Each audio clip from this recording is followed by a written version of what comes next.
जो Indus canals का मामला था उसके ऊपर पीपल्स पार्टी की तरफ से ऑपोजिशन आपको फेस करना पड़ी। अब इसी नौयत का एक और जो बिल है माइंस एंड मिनरल एक्ट, इसके ऊपर भी आपको तनकीद का निशाना बनाया जा रहा है और साथ साथ पीटीआई के अंदर से तो अपोजिशन है ही, लेकिन एमल वली खान साहब ने आज एक प्रेस कॉन्फ्रेंस की, काफ़ी तनकीद की इसके ऊपर, JUI फे की तरफ से तनकीद की जा रही है। तो ये स्टेक होल्डर से मुशावरत नहीं की गई या फिर आपको लगता है कि इस पर भी जिस तरह पहले आपने कनाल्स वाले इशू पर ये एक्यूज़ किया पीपल्स पार्टी को कि सियासत की जा रही है, तो इस पर भी यही रिस्पॉन्स है गवर्नमेंट का?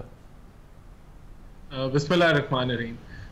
देखिए, इसके ऊपर तो जो KPK के चीफ मिनिस्टर हैं उनका एक वीडियो बयान सामने है जिसमें वो खुद इस चीज़ का एतराफ़ कर रहे हैं कि इसके अंदर किसी भी किस्म की जो ऑटोनमी है, जो सूबाई ऑटोनमी है या जो डिस्क्रिशन है या अथॉरिटी है फैसला साजी की, वो अंडरमाइन नहीं हो रही। ये सीरियन एक हार्मोनाइजेशन है प्रोविंशियल लेजिस्लेशन और वफाकी लेजिस्लेशन की जो माइंस एंड मिनरल्स के हवाले से है, ताकि जो इन्वेस्टर्स हैं उनको एक ऐसा लीगल फ्रेमवर्क मिले जो कि इन्वेस्टमेंट फ्रेंडली हो।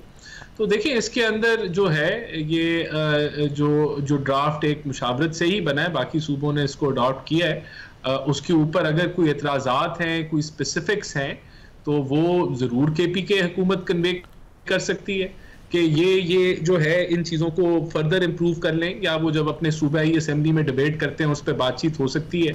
लेकिन जो PTI की तरफ से तनकीद है वो तो बड़ी बेसिक है। वो कहते हैं कि अगर खान साहब के हवाले से हमें कोई रिलीफ नहीं दी गई तो हम पास नहीं करेंगे।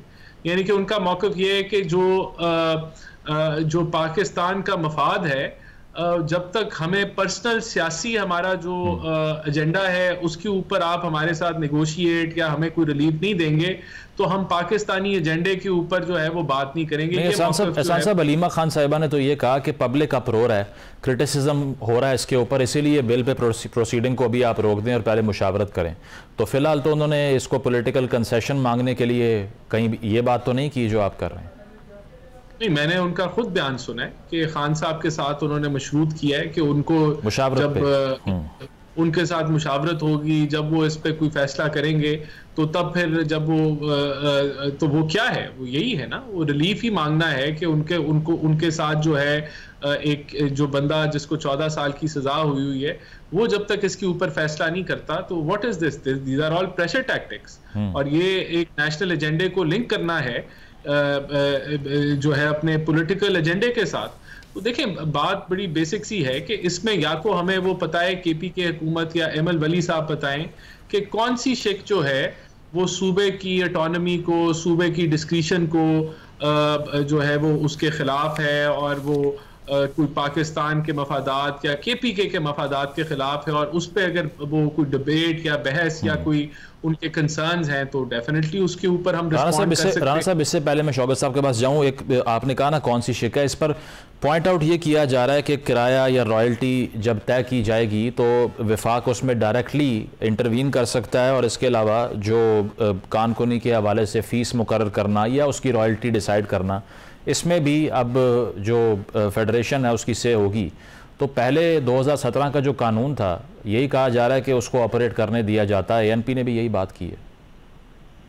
नहीं तो देखें, अब ये अगर नुक्ता है तो इसके ऊपर वो अपनी रिजर्वेशन भेजेंगे तो डेफिनेटली बातचीत की जा सकती है, लेकिन इसके अंदर वफाक देखें, वफाक का रोल होना चाहिए और वो मौजूद है, पहले कानून में भी मौजूद है। लेकिन इसके ऊपर अगर कोई कंसर्न्स हैं तो वो बिल्कुल रेज किए जा सकते हैं, डिबेट की जा सकती है, और अच्छी बात है अगर ऐसी कोई बात हो रही है, लेकिन वो एक लॉजिकल जो है डिबेट के डिस्कोर्स के बाद उस पर फैसला होना चाहिए, बजाय कि हम जज्बाती होके उसके ऊपर।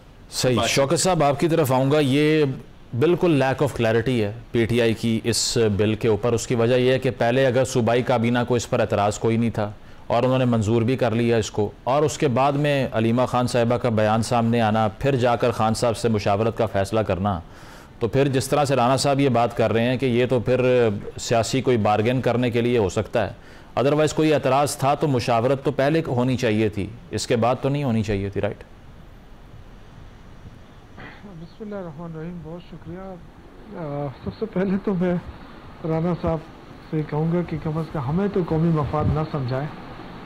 पाकिस्तान का मफाद जो है वो अगर ऐसे लोग हमें समझाएं जो खुद मैंडेट चोरी करके बैठे हैं, हुकूमत बनाई हो और न इंसानी हकूक़ मान रहे हैं, न जमहूरियत को मान रहे हैं, न पार्लियामेंट के बालादस्ती को मान रहे हैं, न अदालती फैसलों को मान रहे हैं, वो हमें कह रहे हैं कि जी ये अवामी मफाद में बात नहीं करते हैं। तो ये बड़ी अफसोस की बात है। ये कैसा अवामी मफाद है जो ये जब चाहें इसको मोम की बत्ती की तरह मोड़ के अपनी तरफ कर देते हैं कि जी हम बड़े पाकिस्तानी हैं, ये बाकी सारे दहशतगर्द हैं, बाकी सारे इंतशारी हैं। तो ये लफ्ज़ जो है ना ये आप ख़त्म करें, मेहरबानी करें। अवाम ने आपको मुस्तरद किया है। अगर आप लोग पाकिस्तान का मफाद देखते तो आप बर वक्त इलेक्शन कराते। आप ये नहीं कि असम्बली टूट गई कानून के मुताबिक और गैर कानूनी तौर पर आप इसको लिंगारान करें और अपनी हुकूमत कायम करके अपने लिए राह हमवार करें, लेकिन इसके बावजूद आपको लोगों ने मुस्तरद किया। चलें बिल पर देखिए ये तो पहली बात हो गई। तो अब जहाँ तक इस बिल का ताल्लुक है, देखें हमेशा से ये हुआ है कि बिल जो है वो असम्बली में आता है और असम्बली को पूरा इख्तियार होता है अपोजिशन गवर्नमेंट। उसमें ये नहीं होता है कि ये गवर्नमेंट का मेंबर है तो नहीं बोलेगा।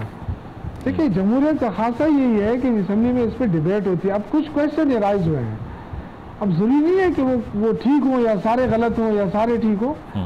ये होता है असम्बली के बिलों में, बहुत सारे बिलों में। खुद पार्लियामेंट्री अफेयर्स का मिनिस्टर रहा हूँ, पूरा बिल हम पेश कर लेते, उसमें से अगर 20 नुकात होते तो 5 गलत होते तो उसमें तरामीम आ जाती, अपोजिशन भी तरामीम देती, गवर्नमेंट भी तरामीम देती। अब यह कि बहुत सारे लोगों ने तो बिल पढ़ा भी नहीं है, नहीं पढ़ा है, इसकी वजह से बहुत सारी गलतियां भी हो रही हैं। ठीक। और कुछ पोलिटिसाइज हो रहा है इसको।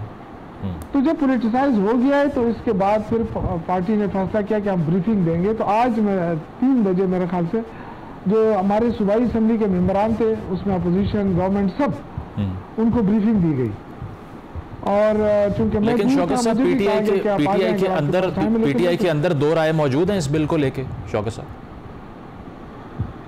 ये तो जमहूरियत में तो ये है, मैंने तो आपसे कहा कि जो असम्बली के फ्लोर पे जब आता है बिल तो उसमें ये नहीं होता है कि ये हुकूमत का मेंबर है और ये अपोजिशन का मेंबर है। कोई भी इसको पॉइंट आउट कर सकता है और कोई भी अपनी तरामीम ला सकता है। अब इशू ये है कि इसको ऐसा मुतनाज़ा बनाना है कि जी अक्सर मुस्तरद कर दो। मेरा नहीं ख्याल है कि इस तरह करना चाहिए।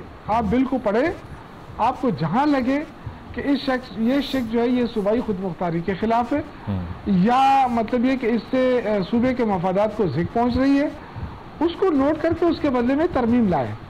मेरा अपनी जाती ये है। और वैसे जो उसमें मेफा का जिक्र है वो तो देखिए बहुत सारी चीज़ें तो जिस तरह आपको ज़रूरत पड़ती है सरकारी ज़मीन की या प्राइवेट ज़मीन की, जैसे डैम हो गया या कोई बड़ा मंसूबा हो गया, हाईवेज हो गए, तो वो ऑलरेडी हमारे जो माइन एंड मैनुअल 2017 का एक्ट है उसमें मौजूद है।